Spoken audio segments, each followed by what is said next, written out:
Hablemos acerca de servir y de sufrir por Cristo. Vamos a ir a Colosenses capítulo 1, por favor.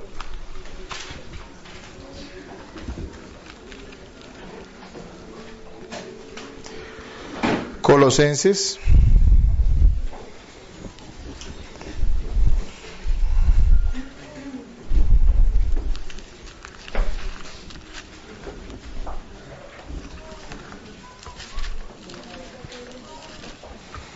Y vamos a leer del versículo 24 al 29.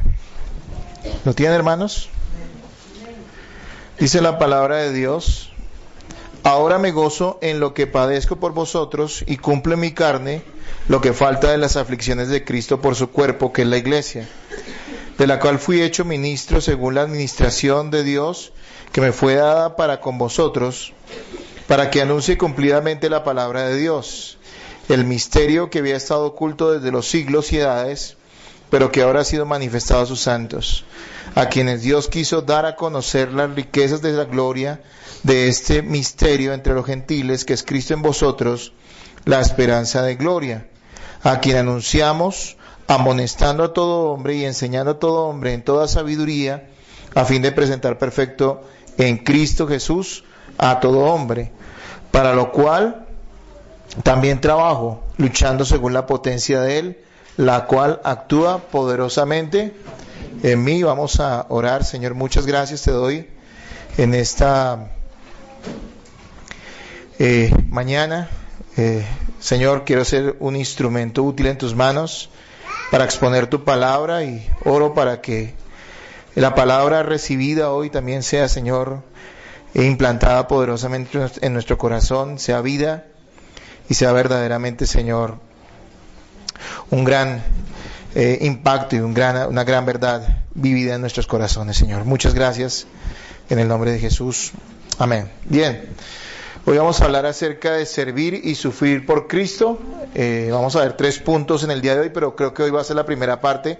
Solamente vamos a ver uno. Recordar un poquito acerca del contexto de Colosas, de la epístola a los Colosenses. Recordemos que Colosas era una iglesia muy bendecida, pero que estaba siendo amenazada por falsas doctrinas. Pablo comienza la epístola agradeciendo a Dios por lo que había hecho en sus vidas, pero también pidiendo por los colosenses. No solamente se conformaba con reconocer que Dios había hecho grandes cosas en medio de los colosenses, sino también pedía a Dios para que esas riquezas, esa gracia creciera y fuera aún mayor en medio de ellos. ¿Cuál era el peligro que había en la iglesia de Colosas? El peligro era una mezcla de judaísmo, de ritualismo judío, ¿sí?, y de filosofías especialmente griegas, ¿no? Eso quería decir que habían cosas como el conocimiento requerido para salvación. En la filosofía se exalta mucho el conocimiento, y a ellos se les está tratando de inculcar eso allí a algunos falsos maestros. El hecho de que para salvarse no solamente era necesaria la fe en Jesucristo, sino tener cierto grado de conocimiento, en muchos casos, en muchas ocasiones místico. Hablamos de que había un pregnosticismo allí, y eso quería, entre otras muchas enseñanzas, ellos básicamente apelaban al hecho de que la materia era mala para ellos y el espíritu era bueno. Por lo tanto, y una de las grandes herejías que podían cometer ellos, o que cometían esos falsos maestros en medio de Colosas, era que aducían que Jesús no pudo haberse hecho hombre, porque siendo la carne y la materia mala, pues Dios no podía revestirse de carne, lo cual es falso. Y tenían también un ceremonialismo judío, una exaltación de sus sacrificios, de la negación que ellos tenían de ciertas cosas, lo veían como una virtud. Lo que Pablo hace para contrarrestar todas estas falsas enseñanzas, y lo hemos visto especialmente en las últimas predicaciones, es que Pablo presenta a Cristo como el supremo, como el creador y sustentador de todas las cosas, como aquel que es suficiente, aquel que es reconciliador, que fue la enseñanza que vimos hace 15 días, de Dios con los hombres y con todas las cosas creadas. Eso quiere decir que lo que Pablo hace para contrarrestar las falsas enseñanzas, algo que nosotros deberíamos aprender, es no centrarse tanto en lo que ellos dicen, obviamente lo rebate, ¿sí?, sino exaltar la grandeza de Jesucristo. La epístola de Colosenses habla de la primacía, de la supremacía de Cristo sobre todas las cosas. Así que Jesucristo es el único que necesitamos en nuestra vida y es aquel por quien debemos vivir. El texto que acabamos de leer, después de haber hablado de la reconciliación en Cristo, Pablo habla acerca de su ministerio, es decir, del llamado que Dios le hizo a él en medio de la iglesia. Y esto lo hace básicamente para mostrar o para anteponer o decir o mostrarles a ellos la autoridad que él tenía, ¿sí? Lo que Pablo decía no eran meras opiniones como los demás falsos maestros allí en Colosas, ¿sí? Hablaban o decían, no eran simplemente meras opiniones o ideas de hombres.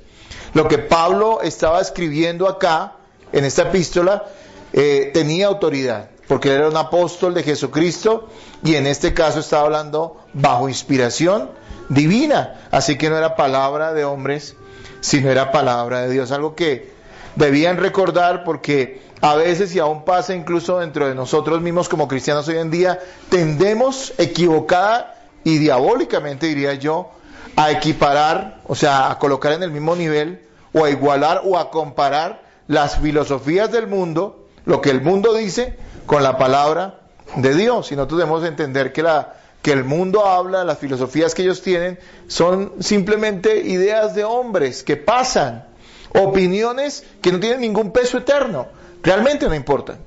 Pero la palabra de Dios, como dice ella misma, permanece para siempre. Por eso nosotros nos reunimos, ¿a qué? A estudiar la palabra de Dios, a predicar la palabra de Dios. Usted a diario abre su Biblia, lee la palabra, tiene un tiempo devocional y usted está alimentando su corazón, porque no son palabras de hombres, es palabra de Dios. Y Pablo está recordando que él tiene un llamado de parte de Dios al ministerio. Y aquí nos habla del ministerio cristiano, ¿no?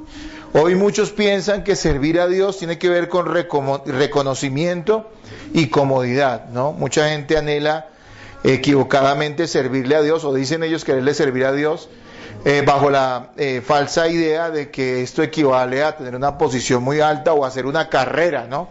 Entonces, y desafortunadamente ha pasado en países que tuvieron una tradición cristiana fuerte, pero que hoy están desviados, como los Estados Unidos. La gente no le pregunta a los demás si quieren estudiar, qué quieren estudiar. Algunos dicen, yo quiero ser médico, otros dicen, yo quiero ser arquitecto, yo quiero ser ingeniero, y otros dicen, yo quiero ser pastor, ¿sí? Cuando eso no es una carrera, cuando esto es un llamado divino. Y es lo que Pablo está recordando. Así que él muestra que sirviendo a Dios, y recordemos que en otro aspecto todos los cristianos somos servidores de Dios, ¿sí? Que él sirviendo a Dios no ha sido fácil lo que ha tenido que vivir, ¿sí?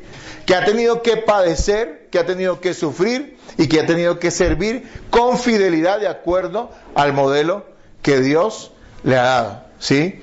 Entonces, amados hermanos, ministerio cristiano no equivale a reconocimiento y comodidad, sino a servir abnegadamente, sufriendo con gozo y satisfacción en Cristo. Y Pablo sí que nos puede dar cátedra sobre eso, sobre lo que significa sufrir por Cristo. Todos los cristianos, hermanos, tenemos un llamado a servir, a ser útiles a Dios. Y también un llamado a padecer por Cristo, para que Él sea glorificado en medio de este mundo malvado. No sé si usted ha pensado en eso, pero es que servir a Cristo como manda, como Dios manda, como Él manda, tiene un componente de padecimiento que nosotros a veces no hemos tenido en cuenta. Mucha gente viene muy entusiasmada a la iglesia, pero cuando se confronta con las dificultades propias de seguir a Cristo, prefiere dar un paso atrás y excusarse, decir que creen en Dios, que eso es suficiente y que no tienen por qué abnegarse tanto, negarse tanto o tener conflictos con personas por causa de la fe en Cristo. Hermanos, no es así. Filipenses 1:29 dice, porque a vosotros os es concedido a causa de Cristo, no solo que creáis en Él, sino también que padezcáis por Él. Eso Pablo se lo estaba diciendo a los filipenses, y es algo que trasciende a toda la iglesia. O sea, junto con el llamado a servirle, junto con el llamado a creerle al Señor, viene el llamado a padecer también por Él. Ahora yo le pregunto en esta mañana a usted, ¿qué tanto usted ha padecido por Cristo, no? ¿Qué tanto ha tenido usted que sufrir en su vida cristiana por serle fiel a Dios. Miren, hermanos, lo que determinará qué tan importante es algo o alguien para nosotros dependerá también de qué tanto estamos dispuestos a dedicarnos, a negarnos y a sacrificarnos por eso que amamos. Hay personas que quieren ser creyentes o dicen querer ser creyentes o seguir a Cristo, pero no están dispuestos a negarse a nada. No están dispuestos a perdonar a nadie. No están dispuestos a negarse a sus placeres o a su estilo de vida. Muchos ni siquiera están dispuestos a madrugar un domingo. Mucha gente dice querer seguir a Cristo, pero no está dispuesto a padecer o a sufrir nada, o a incomodarse siquiera, porque no hablemos de padecimientos, a incomodarse de alguna manera por Cristo. Yo les diría a estas personas que, amados hermanos, deberían evaluar mucho su fe, porque posiblemente se estén engañando. Los cristianos de todas las épocas han padecido y han servido a Dios padeciendo. Y eso ha sido un testimonio poderoso al mundo. Alguien diría, pero ¿por qué Dios permite que sus hijos padezcan, sí, en esta vida? ¿Por qué permite que padezcan por causa de Cristo si Él es Dios? Bueno, la respuesta que podríamos dar en general, en toda la Biblia, de acuerdo a lo que vemos en la Biblia, es que definitivamente es una forma completamente válida para Dios el hecho de que los cristianos padezcan por Él, para darle gloria, para mostrar qué tan importante es Cristo para ellos, ¿sí? Y es una manera de que Él sea glorificado, mostrándole el valor inmenso que Él tiene como Dios y como Salvador y Señor de aquellos que ha salvado. Hay una historia cierta, si habláramos de mártires de la iglesia cristiana y de personas que han sufrido y personas que han tenido que negarse mucho por causa de su fe en Cristo, tendríamos que hablar de mucha gente. Son millones y millones de personas a lo largo de la historia que lo han hecho, hermanos. Tomemos un ejemplo simplemente. Hubo un hombre en el siglo II que se llamó Policarpo. Él era pastor de la iglesia en Esmirna, uno de los discípulos de Juan el apóstol.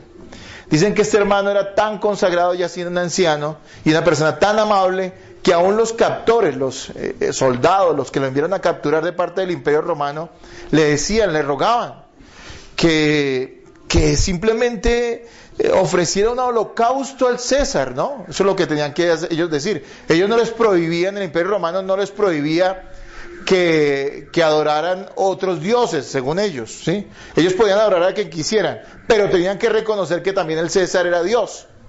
Entonces era muy sencillo. Creo que en ese momento no me acuerdo muy bien, pero era una vez periódicamente, una vez al año, tenían que ofrecer incienso. Tenían que ofrecer incienso frente a la estatua del César, arrojarla, decir, César es Señor, César es Dios. Simplemente tenían que hacer eso y los dejaban tranquilos. ¿Sí o no? Policarpo obviamente se negó, porque solamente hay un Dios. Y mire que los cristianos estamos dispuestos a servir al gobierno y al Estado en lo que le corresponde, en lo que nos corresponde, ¿no? Pagar nuestros impuestos y ser buenos ciudadanos. Pero los cristianos no estamos dispuestos jamás a igualar el poder del Estado con el poder y la gracia y el deber que tenemos solamente ¿para quién? Para con Dios, ¿sí? Y este hermano Policarpo dice que ellos mismos los captores le pedían, le decían, ¿qué te cuesta decir Señor emperador y ofrecer el holocausto o incienso ante Él para salvar tu vida? Policarpo le respondió, he servido a mi Señor Jesucristo durante 86 años y no me ha causado nunca daño alguno. ¿Cómo puedo negar a mi rey que hasta el momento me ha guardado de todo mal y además ha sido fiel en redimirme? Preguntaba.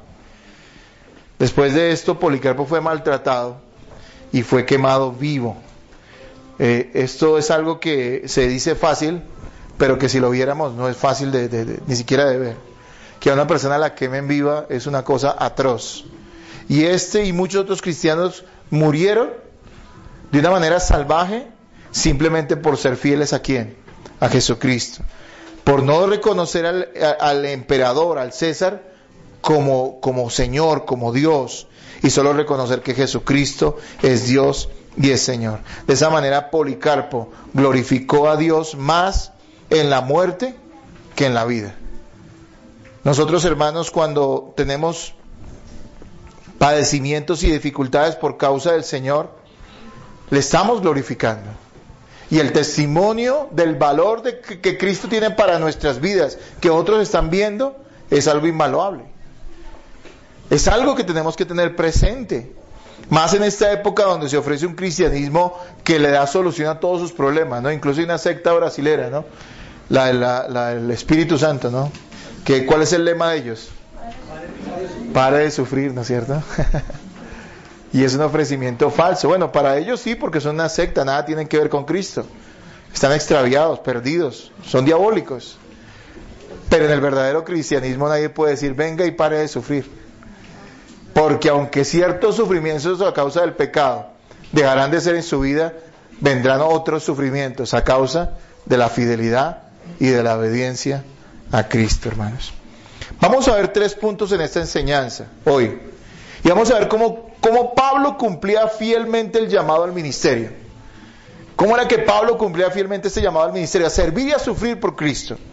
Y lo primero que vamos a ver en el versículo 24 es que vivir para Cristo involucra sufrimiento.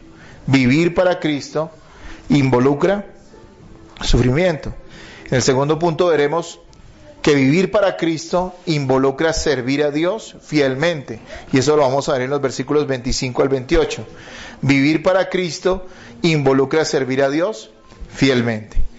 Y en el versículo 29 veremos nuestro tercer punto, que es vivir para Cristo involucra ser diligente en lo encomendado. Vivir para Cristo involucra ser diligente en lo encomendado.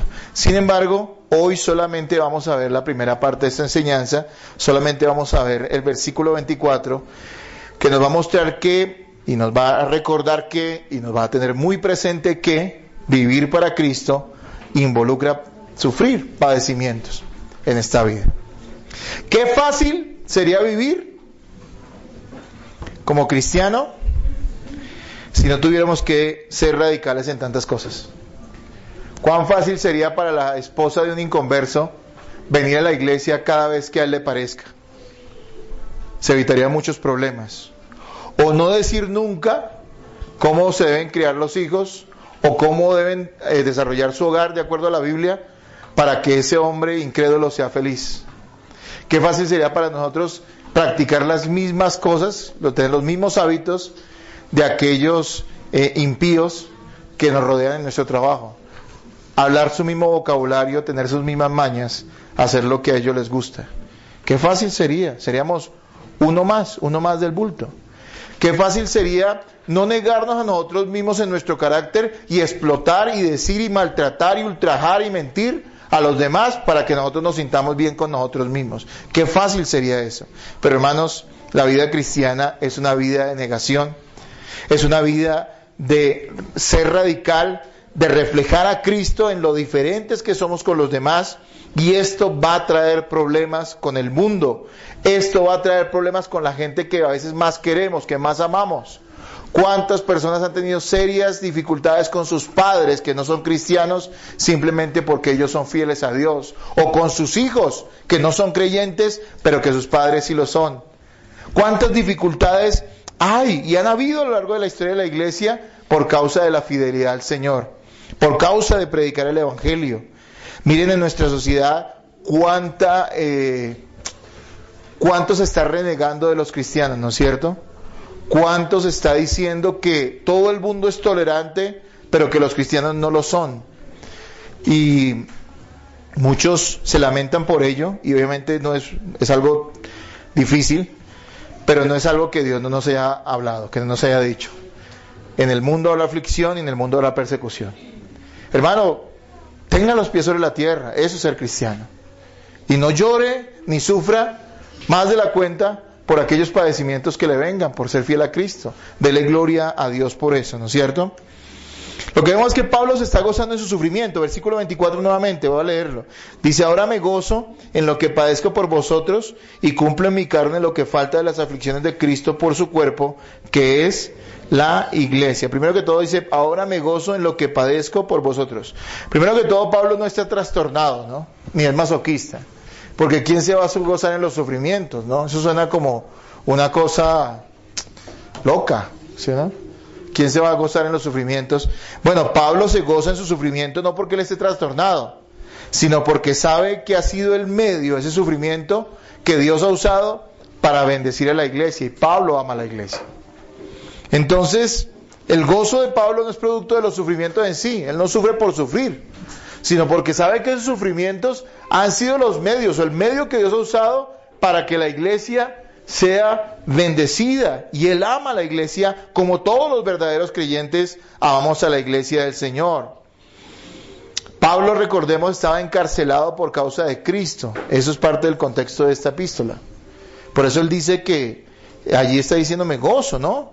En estas cosas que estoy padeciendo por vosotros. Y básicamente en ese momento se estaba refiriendo al hecho de que él estaba encarcelado por causa de Cristo. Se cree que Pablo escribió esta epístola desde la ciudad de Roma, donde él estaba apresado. Y no era fácil ser apresado, no era fácil ser preso de ese imperio. Y sin embargo Pablo dice que hay gozo, porque a pesar de todo, y eso lo podemos ver también en la epístola de los Filipenses, que aún él estando encarcelado, porque también la de Filipenses fue en ese mismo periodo, también él estando encarcelado en Roma, dice que muchas cosas buenas han salido de eso. Aunque él mismo está sufriendo, obviamente le anhelaría seguramente estar libre y hacer muchas cosas, pero Dios usa ese medio del sufrimiento de Pablo para bendecir a los santos, para bendecir a la iglesia. Pablo llevaba sus padecimientos con alegría, viendo más allá de las circunstancias. Recordemos, hermanos, que la iglesia se formó sobre el martirio y sufrimiento de los fieles. Si usted tiene una Biblia en las manos, esto no ha venido fácilmente a nosotros, ¿saben? Durante muchos siglos gente no tuvo la Biblia como la tenemos nosotros hoy. Y personas tuvieron que ser perseguidas, asesinadas, ultrajadas por legarnos a nosotros la palabra de Dios. No más las personas que tradujeron esta escritura al español, por poner un ejemplo, allí básicamente la versión tradicional, que es la de Casiodoro de Reina, Cipriano de Valera, fueron personas que tuvieron que padecer y ser perseguidas. William Tyndale en Inglaterra, quien tradujo la Biblia al inglés, terminó también quemado vivo por causa de haber llevado la palabra de Dios a los hombres. Hermanos, no podemos ser inferiores a lo que muchos hermanos en Cristo han hecho a lo largo de la historia. No podemos pensar que nosotros vamos a ser unos sibaritas espirituales, que vamos a llegar a una vida completamente llena de placeres y de comodidades, teniendo la iglesia como una alternativa y olvidando realmente la unidad, usando la iglesia como una pastilla para calmar conciencia. Nosotros tenemos que estar involucrados y estar dispuestos a sufrir por los demás, juntos, a negarnos. Eso es lo que Pablo hizo. Y es lo que la iglesia a lo largo de la historia ha hecho. Si usted leyera la historia de la iglesia en Colombia nomás, se daría cuenta cuántas personas tuvieron que sufrir para traer el evangelio hasta nosotros. Personas que vivían en naciones mucho más civilizadas. Y estamos hablando de hace 150 años. Nosotros todavía somos un país muy atrasado en muchas cosas. Pero hace 150 años, esto era un caserío, no sé cómo decirlo, era un país supremamente atrasado. Bajo el monopolio de la Iglesia Católica, donde no se aceptaba ningún otro tipo de creencia, donde los curas mandaban más que el presidente. Y estos hombres que llegaron, y yo he leído libros sobre eso, tuvieron que sufrir tanto, tuvieron que algunos sufrir el hecho de que sus esposas fueran violadas por campesinos que los odiaban simplemente por ser personas que les estaban llevando la palabra de Dios. Dicen de un predicador en Colombia, en alguno de estos pueblos, que lo enterraron, abrieron un hueco en la tierra, lo enterraron a él, lo cubrieron todo y dejaron la cabeza por fuera. Y esto parece de película, pero fue real, es real. Y a este hombre lo mataron a patadas en la cabeza, toda la gente, porque decían que era un protestante, que iba en contra de su religión. Hermanos, ¿cómo decir que nosotros somos de la misma estirpe de esas personas cuando nosotros a veces estamos tan llenos de pereza y no queremos hacer mayor cosa? Si el Espíritu Santo habitó en ellos y habita en nosotros, nosotros tenemos que tener el mismo coraje y el mismo corazón para sacrificarnos. No buscando el sufrimiento, nadie está pidiendo entiérreme y máteme a golpes. Obviamente eso sería ilógico, irracional. No tiene sentido, no estamos buscando el sufrimiento, pero tenemos que estar dispuestos a negarnos por Cristo, su iglesia, por servirle verdaderamente a Él. Hermano, si usted no quiere sufrir por causa de Cristo, tiene dos opciones: viva un cristianismo falso, del que hoy hay mucha oferta, cómodo, un evangelio de Disneylandia, de lleno de luces y de efectos especiales, donde usted se va a sentir muy bien consigo mismo, pero seguro, y se lo garantizo, y si quiere se lo firmo, que usted se va a ir al infierno, se lo garantizo, porque eso no es el cristianismo verdadero. O usted hoy puede arrepentirse, tomar el ejemplo de hombres como Pablo y decir: Señor, no es que esté buscando el sufrimiento, gracias por la gracia que nos has dado de poder vivir una vida tranquila en muchos aspectos, pero tengo que estar dispuesto, Señor, a darme por lo que es tuyo, por tu obra. Hermanos, personas y la iglesia en general, la iglesia del Señor se ha formado sobre el martirio y sufrimiento de los fieles, de la gente que verdaderamente ha amado a Jesucristo. Si tenemos una Biblia y tenemos el Evangelio, es porque gente padeció. Miren lo que decía Pablo de sí mismo. ¿Qué tanto sufrió Pablo, no? Un hombre lleno del Espíritu Santo, que tenía muchos dones en él. Pablo no tiene nada que ver con el ministro de hoy en día que llega en carro último modelo y tiene guardaespaldas. Pablo fue un hombre completamente abnegado por la obra de Dios, y él en Corintios nos dice lo siguiente: dice que de los judíos 5 veces recibió 40 azotes menos 1, 39 azotes, y esos azotes era casi que equivalente a la muerte. 39 azotes 5 veces, dice: 3 veces he sido azotado con varas, una vez apedreado, dice: 3 veces he padecido naufragio. No debe ser algo muy bueno estar en medio del mar tirado, ¿no es cierto? Dice que no le pasó una vez, sino 3 veces, dice. Una noche y un día he estado como náufrago en alta mar. Es algo horrible. En caminos muchas veces, en peligro de ríos, peligro de ladrones, peligro de los de mi nación, o sea, de los judíos, peligro de los gentiles, peligros en la ciudad, peligros en el desierto, peligros en el mar, peligros entre falsos hermanos, en trabajo y fatiga, en muchos desvelos, en hambre y sed, en muchos ayunos, en frío y en desnudez, y además de otras cosas, lo que sobre mí se agolpa cada día, la preocupación por todas las iglesias. Hace años me acuerdo de una hermana en otra iglesia donde yo estaba, que durante muchos años fue cansona, y decía que quería servirle a Dios y quería servirle a Dios y que quería un cargo, porque muchos piensan que servirle a Dios es un cargo, que eso no tiene nada que ver, y que ella quería servirle a Dios. Y me acuerdo que cuando el pastor la nombró en un cargo, después de muchos años de molestar, porque no puedo decir otra cosa, yo creo que el pastor lo hizo más como por callarla. Esta hermana vio que la primera vez que tuvo que citar su grupo, la gente no respondió, algunos no tuvieron una buena actitud con ella, y en el cargo duró una semana, porque al otro domingo ya renunció y dijo: no, esto es muy difícil, yo no quiero esto. Es el tipo de gente que hoy se dice ser cristiana. Posiblemente sea usted mismo, aquí hoy sentado. Hermanos, si estos hombres estuvieron dispuestos a negarse y a sacrificarse por causa de Cristo, ¿cuánto más nosotros mismos tenemos que estar dispuestos a hacerlo por causa de Cristo y de la iglesia? El Evangelio es contracorriente, hermanos. Todos buscan satisfacción, comodidad y evitar el sufrimiento. Todo el mundo busca eso: satisfacción, comodidad y evitar el sufrimiento.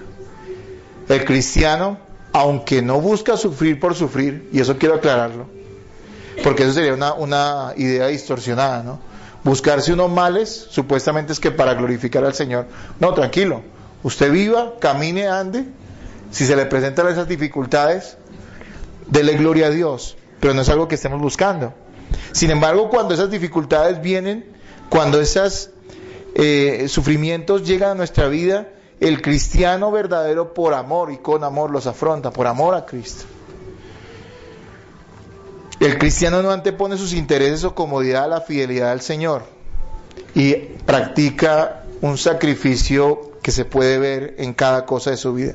No tenemos ninguna ideología o doctrina de sacrificio propio para ganar algo en el Evangelio o para crecer espiritualmente, pero sí entendemos que la vida cristiana conlleva sacrificios, conlleva negaciones.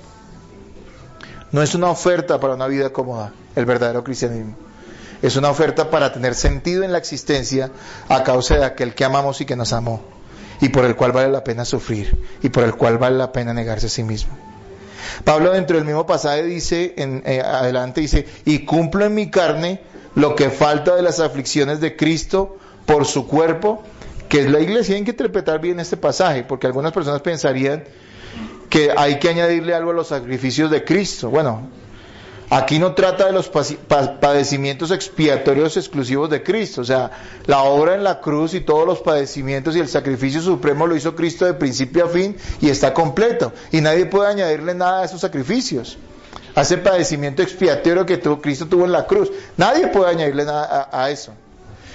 Pero hermanos, ciertamente aquí nos está hablando de los padecimientos que Cristo sigue soportando por medio de su iglesia. Lo que Pablo aquí está mostrando básicamente es esto. Él no está hablando de los sacrificios expiatorios o que nosotros tengamos que añadirle algo al sufrimiento de Cristo para salvación. No, eso fue consumado y punto.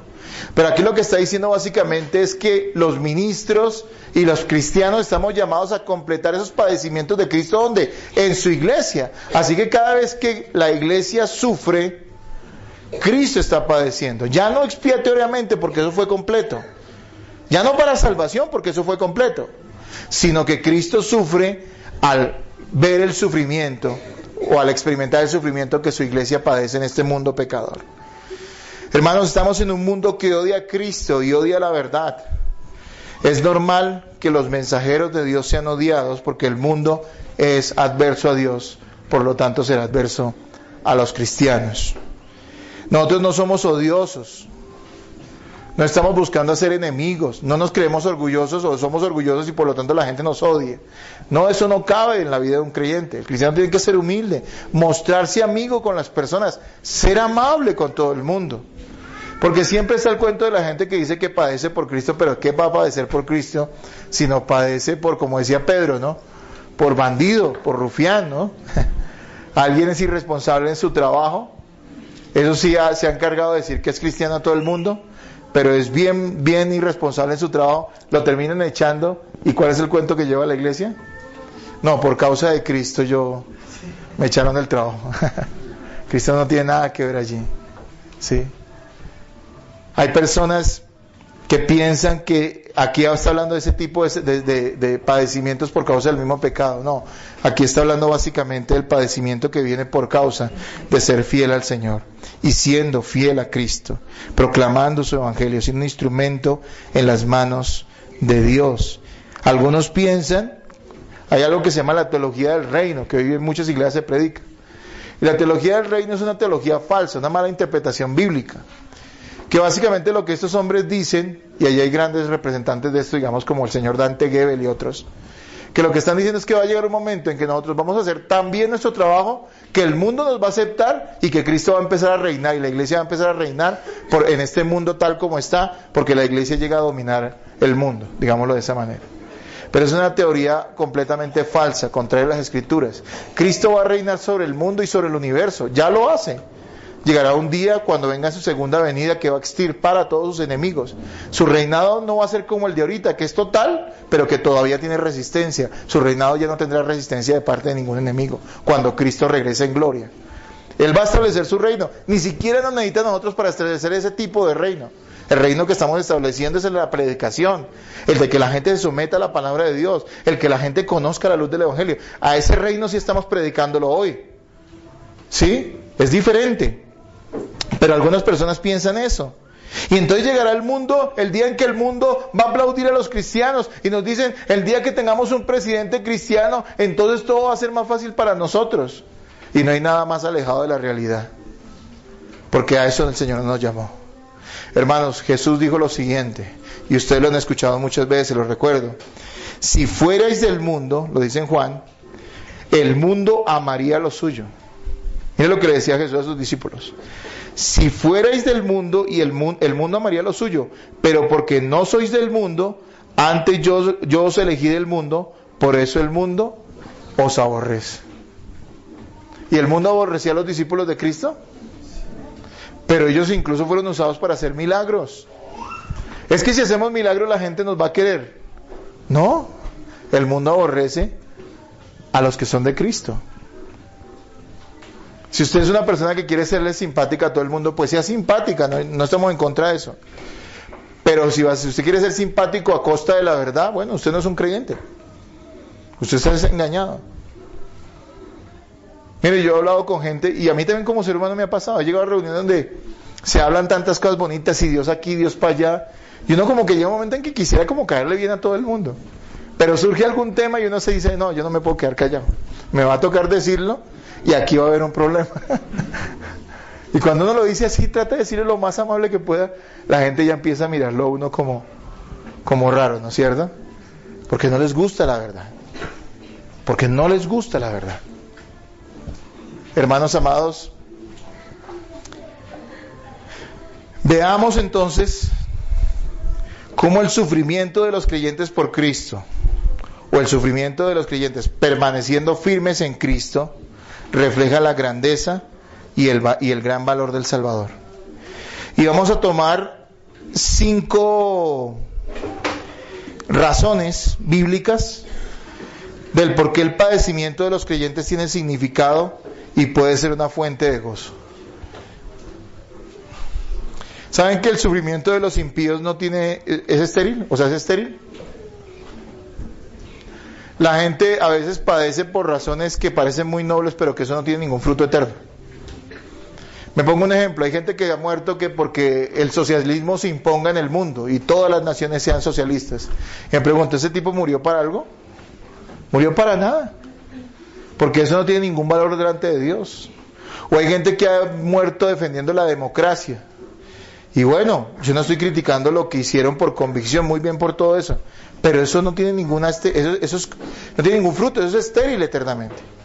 Solo el sufrimiento de los verdaderos creyentes es un sufrimiento que da fruto eterno. ¿Sí? Hay gente tan apasionada por la política, pongamos un ejemplo, y vamos a luchar por nuestro país y mueren y no pasó nada. Todo lo que se negaron y sufrieron no sirve para nada. Pero la Biblia nos está diciendo que el sufrimiento de los creyentes es diferente, que el sufrimiento de los creyentes tiene eco y tiene peso en la eternidad. Entonces vamos a dar 5 razones rápidamente del por qué el padecimiento de los creyentes tiene significado y puede ser una fuente de gozo para nosotros. Vamos a verlo rápidamente. Primero, el sufrimiento acerca a los creyentes a Cristo. El sufrimiento acerca a los creyentes a Cristo. Eso quiere decir que nos lleva a valorar y comprender más los padecimientos de Cristo por nosotros. Filipenses 3:10 dice, a fin de conocerle y el poder de su resurrección y la participación de sus padecimientos, llegando a ser semejante a él en su muerte. Era lo que Pablo decía que él experimentaba y quería experimentar. Es decir, que ese dolor que Pablo y esos padecimientos que Pablo experimentaba, de cierta manera lo identificaban más con los padecimientos de Cristo. Yo le pregunto algo, ¿cuándo han sido los momentos donde usted se ha despojado de toda vanidad, de todo pensamiento tonto y ha buscado a Dios con más intensidad?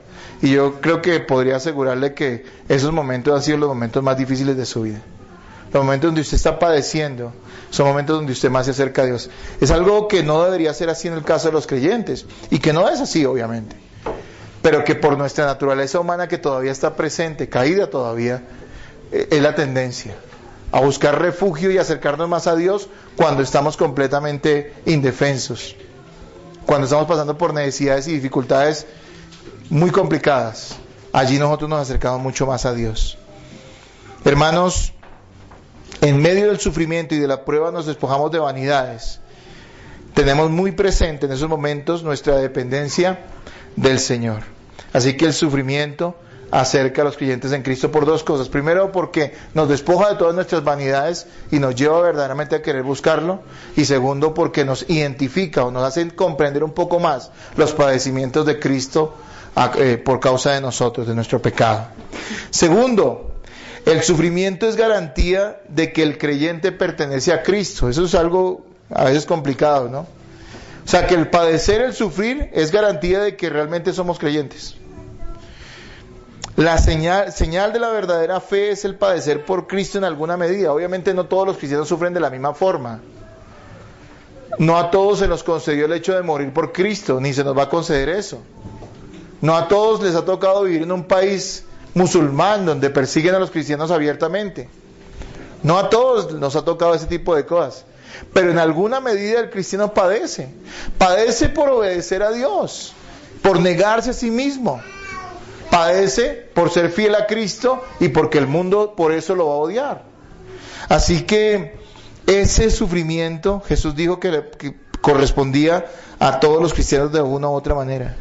Seguramente usted tenía algún tipo de persecución, ha sido ridiculizado por su fe en Cristo o menospreciado, o ha perdido oportunidades mundanas porque usted no las ha podido aprovechar porque sabe que son cosas que desagradan a Dios, o tal vez ha experimentado rechazo familiar, o tal vez se ha tenido que incomodar o soportar a otros por causa de Cristo, y todo eso puede estar incluido entre esos padecimientos, y nosotros debemos darle gloria a Dios porque eso de una u otra manera demuestra que le pertenecemos a Él.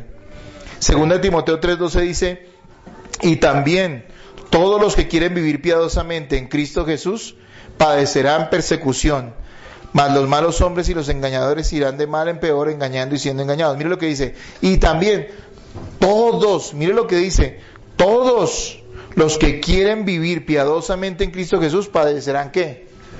¿Pero cuánto está diciendo? Todos. Todos. Y algo que está puntualizando acá es que son los que quieren vivir piadosamente, santamente en Cristo Jesús. Porque habrá gente que, digamos, se llega a ser cristiana y no quiere vivir piadosamente para el Señor, pues no van a sufrir ningún tipo de persecución. Si usted llega a su trabajo y con sus compañeros usted es más vulgar que ellos, pues ellos ¿qué van a decir de usted? Pues ¿qué se van a quedar si usted es igual a ellos? Si usted es una persona honesta, limpia, de un vocabulario diferente, tal vez hasta se burlen de usted o digan que usted es un tonto. Y eso puede incomodarnos, pero de todas maneras es parte de ese padecimiento que debemos llevar, porque somos diferentes al mundo. El mundo ama lo suyo, pero como no somos del mundo nos odia, dice la palabra, se los leí anteriormente. Número 3, el sufrimiento trae una recompensa futura. El sufrimiento presente engrandece y nos hace anhelar la gloria futura. Cuando vemos lo que ha de venir, cuando hemos de ver las bendiciones que Dios tiene para nosotros, todo el padecimiento que tengamos en esta vida parecerá pequeño, cada vez más pequeño, y la gloria de Dios mucho más grande. Romanos 8:17 dice: y si hijos también herederos de Dios y coherederos con Cristo, si es que padecemos juntamente con Él. Mire, mostrando nuevamente esto como una señal de verdadero cristianismo. Siendo cristianos padeceremos juntamente con Él, dice, para que juntamente con Él seamos glorificados. Pues tengo por cierto que las aflicciones del tiempo presente no son comparables con la gloria venidera que en nosotros ha de manifestarse. Mire lo que dice: las aflicciones del tiempo presente no son comparables con la gloria venidera que en nosotros ha de manifestarse. Mire cuánta herencia, y de eso estuve hablando anteriormente, en otra enseñanza, de esa gran herencia que tenemos por delante nuestro, frente a los padecimientos pequeños que estamos sufriendo en esta vida, hermanos. Hay que mirar la gloria y hay que entender que hay una recompensa futura. Al identificarnos con Cristo por medio de los sufrimientos en esta vida, garantice también de cierta forma que nosotros disfrutaremos de esa gloria maravillosa y que nos olvidaremos de todo esto que hemos pasado, porque hay una herencia grandiosa para los hijos de Dios.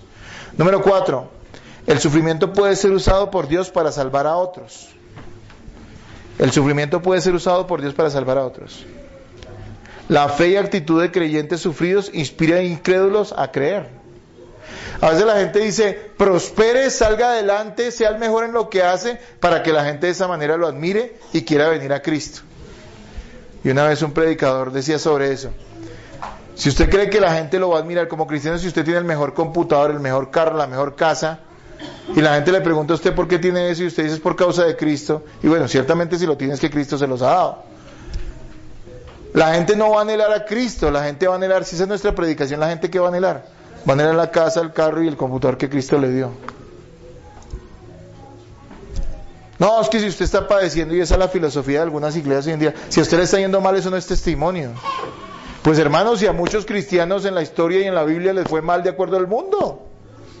Pablo acaba de decir, cuando leí en Corintios, que él sufrió hambres y tuvo fríos. Hermanos, no es algo que Pablo haya buscado porque sí, simplemente lo tuvo que sufrir por causa del Evangelio, de servir a Dios, de ser fiel al Señor. Y posiblemente por ser fiel al Señor nosotros tengamos a veces que pasar por momentos difíciles. Dios proveerá siempre, pero en ocasiones habrá momentos difíciles o de escasez, y nosotros por eso no nos podemos asustar ni renegar de Dios. ¿Amén o no, hermanos? Miren, en el caso del carcelero, me acordaba, del carcelero en Filipos, se los voy a leer en Hechos. Después de haberles azotado mucho a Pablo y a Silas, los echaron en la cárcel, mandando al carcelero que los guardase con seguridad. O sea, a Pablo lo habían azotado. Y después de los azotes usted no sale normal. Usted lo tiran como un despojo humano allá. Es que los azotes no eran que le dieran con una varita así. Es que lo cogían a usted y era para matarlo. Esa gente llegaba todo ensangrentada y lo tiraron en una celda. Y dice, después de haberles azotado mucho, los echaron en la cárcel, mandando al carcelero que los guardase con seguridad. El cual, recibido este mandato, los metió en el calabozo de más adentro. O sea, dijo, estos fijos no se me van a desvolar. Los metió allá, a lo más feo. Y estaban azotados, estaban heridos. No habían analgésicos en esa época, ¿sabían? No había ibuprofeno. Las EPS se hubieran quebrado en esa época. Pablo estaba completamente herido y lo echan más adentro. Y les aseguró los pies ¿con qué? En el cepo. El cepo era una cosa de madera donde le ponían los pies y usted se tenía que quedar ahí quieto, porque ahí quedaban apresados sus pies. Imagínense todo lo que estaba sufriendo y padeciendo, y todo esto por haber predicado el Evangelio. Y dice después, pero a medianoche, orando Pablo y Silas, cantaban himnos a Dios, y los presos, ¿qué? Los oían. Miren, muy importante, ¿no? ¿Cuál es la actitud de Pablo en medio del sufrimiento?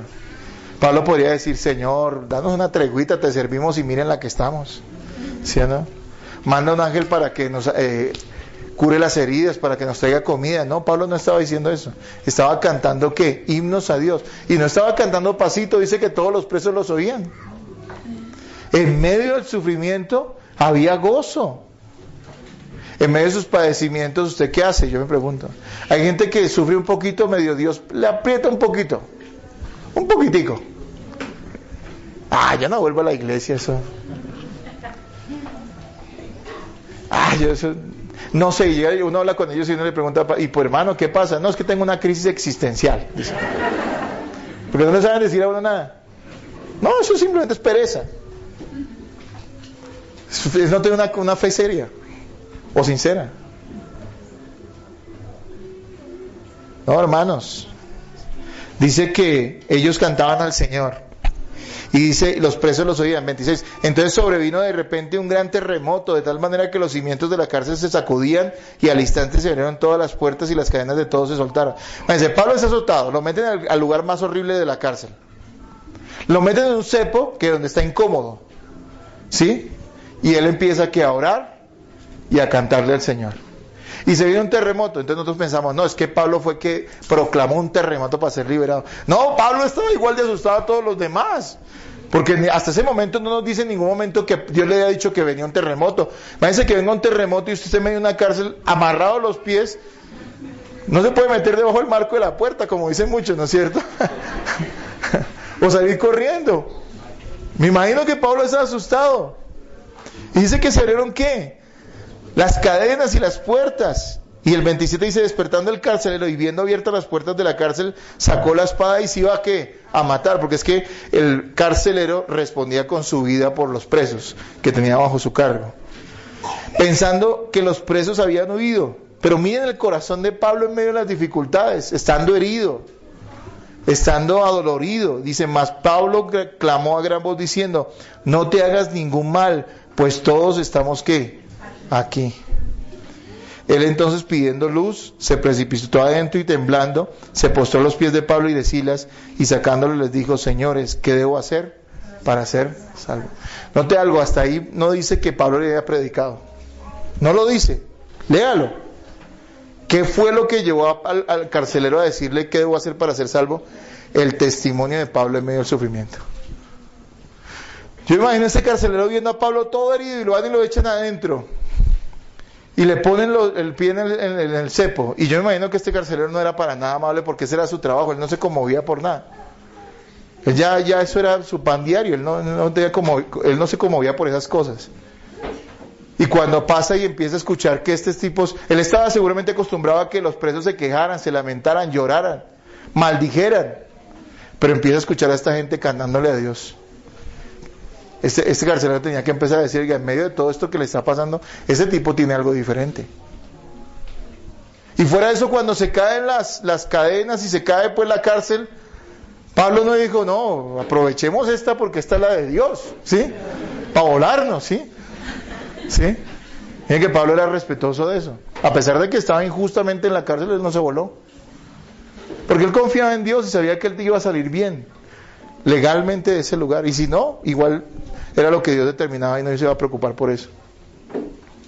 ¿Y qué hace Pablo? Se queda ahí. Y yo me imagino, creo yo, que Pablo fue el que convenció a los demás. Les digo, quédense. Y todos estaban allí. Y a raíz de eso, este hombre llegó a ser ¿qué? Salvo. Y nos dice la Biblia que su casa también creyó. Todo porque un hombre supo soportar la aflicción. Usted puede aguantar la aflicción o puede soportarla en Cristo. Depende. Si usted simplemente la pasa o la soporta como el mundo, eso no va a dar honra a Dios, ni va a dar testimonio a nadie. Me ha tocado ver a mucha gente a lo largo de mi vida cristiana que supuestamente eran fieles cristianos y cuando Dios los apretó un poquito, renegar de las maneras más absurdas. Jóvenes que porque no conseguían novio después de un tiempo. Personas casadas que tenían problemas matrimoniales en un momento dado de su vida. Gente que se quedó sin empleo y durante algún tiempo tuvo que comer menos o pasar algún tipo de aflicción pequeña. Renegar de Dios, renegar de Cristo. Yo pienso que esas aflicciones son buenas, ¿saben? Como cuando Pablo habla de que las divisiones en la iglesia no son malas, ¿saben? Porque las divisiones en la iglesia lo que hacen es sacar lo que no es. Sacar a los que no son. Esto mismo pasa. La aflicción es parte de nuestra vida cristiana. Y la aflicción puede ser un gran testimonio para que otros lleguen a los pies de Jesucristo.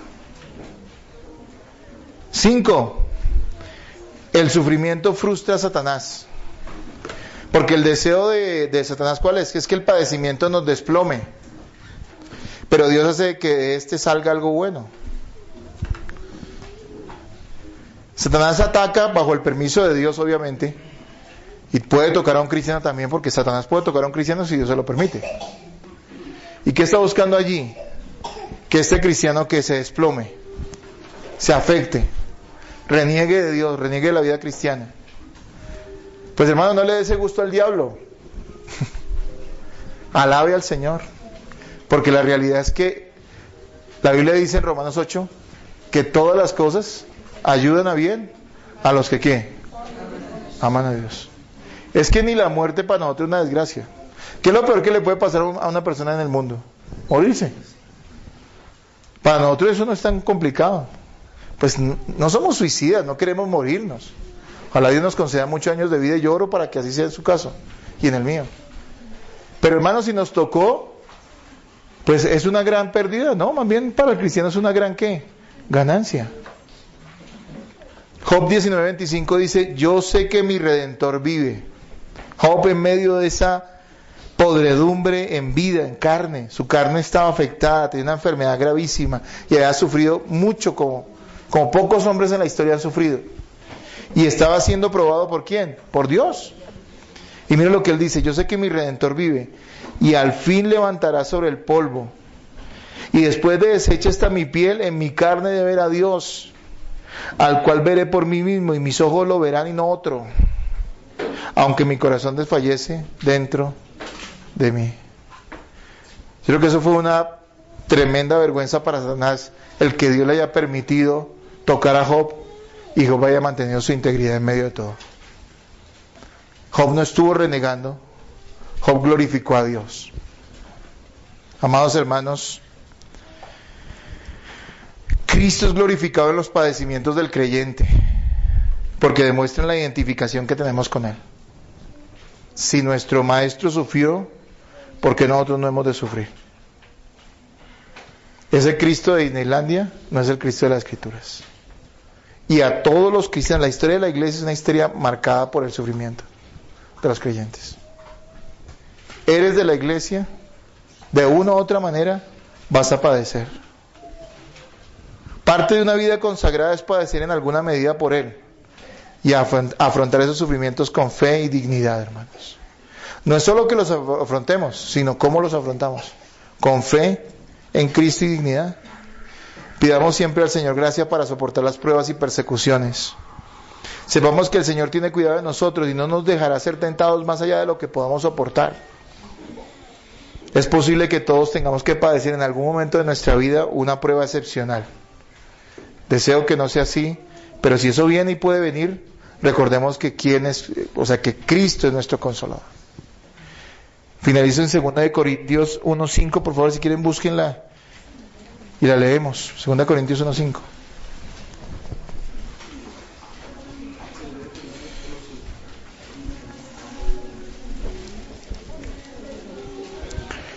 ¿Lo tienen, hermanos?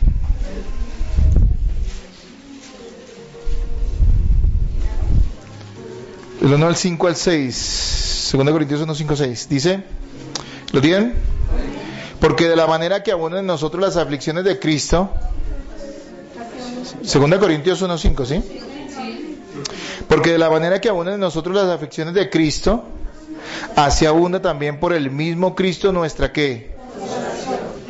¿Quién es nuestra consolación? El Señor. Junto con la prueba que dará consolación.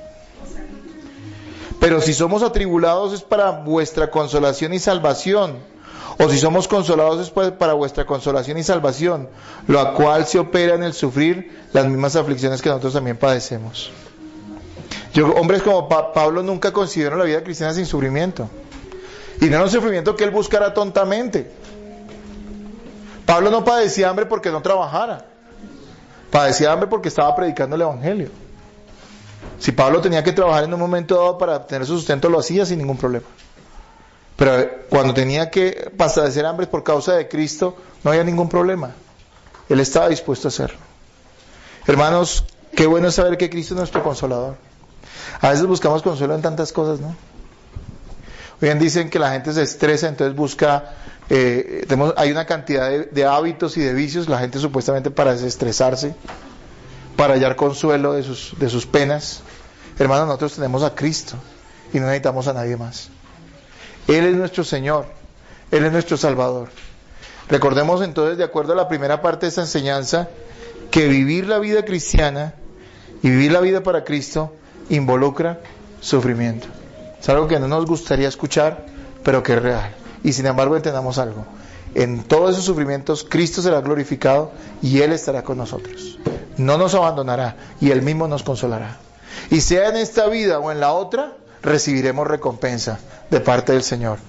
Por causa de esos sufrimientos que no compran nada, no están comprando bendiciones, pero que sí están reconociendo el valor que Cristo tiene para nosotros, que estamos dispuestos a negarnos y a darlo todo por Él. Amén, hermanos.